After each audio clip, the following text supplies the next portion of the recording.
వాస్తవానికి ఈ మల్లన్న తీన్మార్ మల్లన్న అనేటోడు మొత్తం బీసీలను ఆగం చేస్తున్నాడు, మొత్తం టోటల్గా అతలాకుతలం చేస్తున్నాడు, వాళ్ళ మైండ్ సెట్ను ఆగం చేస్తూ ఉన్నాడు. కాబట్టి ఆ తీన్మార్ మల్లన్న ఏవట్టే మొత్తం బీసీ ప్రజానీకానికి దెబ్బ పడతా ఉన్నది. వాస్తవానికి ఒక్కటి చాలు, ఇవాళ మా కళాకారులకు కూడా అదే పరిస్థితి. ఇవాళ మంచి ఉద్యమం చేసి సాధిస్తాము ఏందండి నాకు అర్థం కాదు. రాష్ట్రాల వ్యాప్తంగా మనము ఆల్రెడీ ధర్నాలు అవి ఇవి చేసే కన్నా సీఎంను పోయి కలిసేసి పరిష్కారం చేసుకుంటే అయిపోతుంది. మరి అన్ని రూట్లు ఉన్నాయి, అన్ని రూట్లు ఉండి ఎందుకు కావట్లేదు చెప్పండి. అక్కడ ఒక అందేశ్రీ లాంటి ఉన్నాడు.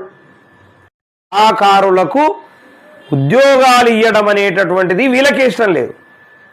నేను భిక్షాటన చేస్తే ఇదే అద్దంకి దయాకర్ అన్న అన్ని టీవీలల్లో ఆయన డిబేట్లో నా కోసం మాట్లాడినటువంటి వీడియోలు ఉన్నాయి నా దగ్గర, నేను అన్నీ దాచిపెట్టినా.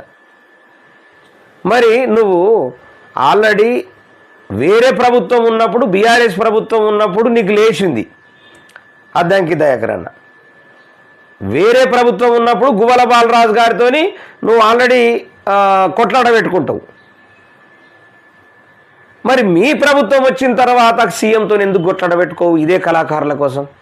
నీలో స్వార్థం లేదన్నట్ల లెక్క. అంటే నీది నువ్వు చూసుకుంటావు, నీ ప్రభుత్వం వచ్చిన తర్వాత నీ ఇష్టం అన్నట్లు. వీళ్ళందరికీ తెలియదా?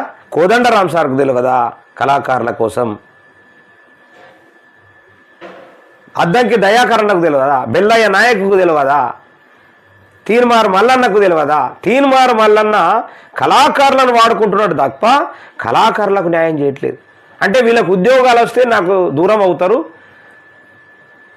కాంగ్రెస్ పార్టీకి అంకితం అయిపోతారు, వీళ్ళందరినీ నేను క్యాప్చర్ చేసుకున్న ఎంట తిప్పుకుంటా అనేటటువంటిది ఎంత స్వార్థపూరితమైనటువంటి వ్యవహారం.